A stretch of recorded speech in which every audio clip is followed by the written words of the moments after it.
కూటమి ప్రభుత్వానికి సంబంధించి ఉద్యోగుల నుంచి ముఖ్యంగా వాలంటీర్లకు సంబంధించి జీతాలు వేయడం లేదు. మరోవైపు క్రమంగా కొన్ని శాఖల్లోని ఉద్యోగులను తొలగిస్తున్నారు. ఇప్పుడు తాజాగా అయితే మద్యం దుకాణాల సిబ్బందిని కూడా తొలగించాల్సిన పరిస్థితి ఏర్పడింది. అంటే మేము వచ్చిన తర్వాత పూర్తి స్థాయిలో అందరికీ తగు ప్రాధాన్యం ఇచ్చి యువతకు ఉపాధి చూపిస్తాం, లేకపోతే నిరుద్యోగ భృతి ఇస్తామని చెప్పిన ఎన్నికల హామీల మాటలైతే ఇప్పుడు క్రమక్రమంగా ఒక్కొక్కరిని తొలగించడంతో యువతలో అయితే కొంచెం ఆశలు సన్నగిలుతున్నాయని చెప్పొచ్చు. ముఖ్యంగా దీనిని పూర్తి స్థాయిలో ఫుల్ఫిల్ చేయడానికి ఒకవైపు డిఎస్సి నోటిఫికేషన్ వెలువరించారు. దీనికి సంబంధించి టెట్ పరీక్షలు నిర్వహిస్తున్నారు. మరోవైపు హోంమంత్రి అనిత గారు కూడా దీనికి సంబంధించి ఆగిపోయిన 6,100 కానిస్టేబుల్ పోస్టులకు సంబంధించి మళ్ళీ ఎక్కడైతే ఆగిపోయినాయో అక్కడి నుంచి మేము మళ్ళీ ప్రస్థానం మొదలుపెట్టి వాటిని ఫిలప్ చేస్తామని చెప్తున్నారు. అంటే పాత పోస్టులను మళ్ళీ ఫిలప్ చేస్తామని చెప్తున్నారు. దీనికి సంబంధించి అయితే పూర్తిస్థాయి మార్గదర్శకాలు విడుదలవుతున్నాయి.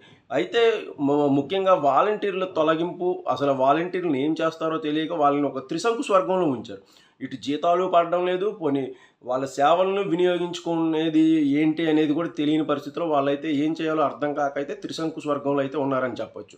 ముఖ్యంగా ఎన్నికల వేళ వీళ్ళకు వాలంటీర్లను తొలగించేది లేదని, వాళ్ళ యొక్క సేవలను పూర్తి స్థాయిలో వినియోగించుకుంటామని వాళ్ళకు ఒక్కొక్కరికి 10,000 రూపాయలు చొప్పున ఇస్తామని అయితే హామీ ఇచ్చారు. దానికి సంబంధించి కూడా పూర్తి స్థాయిలో ఏ ఏ శాఖల్లో అయితే ఖాళీలు ఉన్నాయి వీళ్ళ యొక్క సేవలు పూర్తి స్థాయిలో వినియోగించుకుందాం, ఎంతమంది దీనికి ముందుకు వస్తారో చూద్దాం. 10,000 రూపాయలు నెలవారీ ఇస్తూనే శాఖల్లో కింది స్థాయి సిబ్బంది లేకపోతే ఇతర ఏమైనా శాఖలకు సంబంధించి కీలకంగా ఉన్న ఖాళీలను భర్తీ చేద్దాం అని అయితే ఆలోచించారు. దాని మీద కూడా ఇంకా నిర్ణయం తీసుకోలేదు. మరోపక్క మద్యం దుకాణాలు, ప్రభుత్వ మద్యం దుకాణాల్లో గతంలో పనిచేసే సిబ్బంది ఉండేవాళ్ళు. వాళ్ళు చాలామంది హై టాలెంటెడ్, హై క్వాలిఫికేషన్ ఉన్న యువకులైతే ఉండేవాళ్ళు. డిగ్రీలు, పీజీలు చేసిన వాళ్ళు కూడా సూపర్వైజర్ పోస్టులు అవి చేసేవాళ్ళు. 17,500 రూపాయలు వాళ్ళకి వచ్చేది. ఆ డబ్బులు కూడా ఇప్పుడు ఆగిపోయే పరిస్థితి అయితే వాళ్ళకి ఏర్పడింది. కాంట్రాక్టులు అయిపోయినాయి. కొత్త మద్యం విధానంలో ప్రైవేట్ వ్యక్తులకు ఇవ్వాలని అయితే ఇప్పటికే నోటిఫికేషన్ ఇచ్చారు. దానికి సంబంధించి దరఖాస్తుల స్వీకరణ జరుగుతుంది.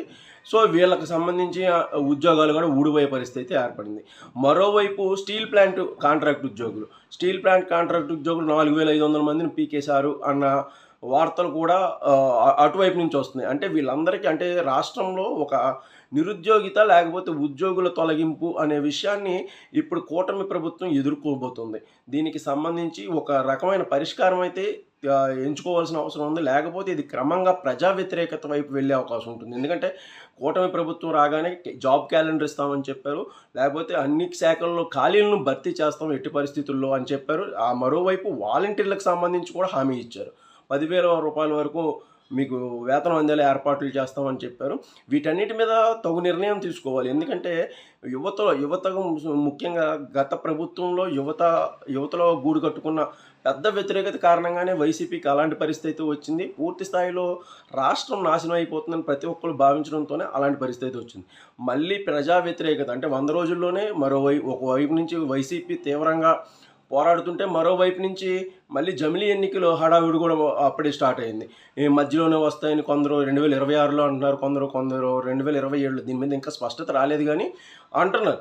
సో కాబట్టి ఇప్పటి ప్రజా వ్యతిరేకత ఇంకా ముందుకు వెళ్తే కూటమికి మళ్ళీ గడ్డు పరిస్థితి వచ్చే అవకాశం ఉంది. కాబట్టి ఇప్పుడు దీని మీద యువశక్తిని ఎలా వినియోగించుకోవాలి, లేకపోతే యువతకి ఎలా సమాధానం చెప్పాలి అన్న విషయం మీద అయితే కూటమి పెద్దలు ఆలోచించకపోతే ఇది పెను ప్రమాదానికి దారితీసే అవకాశం ఉంది. దీన్ని చక్కగా వైసీపీ వాడుకొని వాళ్ళని మరింత ఉద్రేకపరిచే అవకాశం కూడా కనిపిస్తోంది.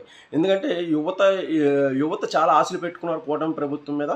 ఆ ఆశలను నెరవేర్చలేదు అంటే ఖచ్చితంగా ప్రభుత్వం మీద వ్యతిరేకత వస్తుంది. కాబట్టి ఇప్పుడు నేను చెప్తున్నప్పుడు ఈ వాలంటీర్ల విషయం కానీ, లేకపోతే మద్యం దుకాణాల ఉద్యోగులు కానీ, ఇతర శాఖల్లో కూడా తొలగింపులు జరుగుతున్నాయి. ఎందుకంటే గత ప్రభుత్వంలో కీలకంగా వ్యవహరించిన వాళ్ళు కానీ కింది స్థాయి సిబ్బందిని తీసివేతలు అయితే ఎక్కువగా జరుగుతుంది. దాని మీద కూడా ముఖ్యమంత్రి గారు దృష్టి పెట్టి తగు నిర్ణయాన్ని, లేకపోతే తగు విధానాన్ని, లేకపోతే సూచనను కీలకంగా చేయాలి. లేకపోతే ఈ తొలగింపులు ఇవి ప్రజా వ్యతిరేకతను మరింత పెంచే అవకాశం అయితే స్పష్టంగా ఉంది.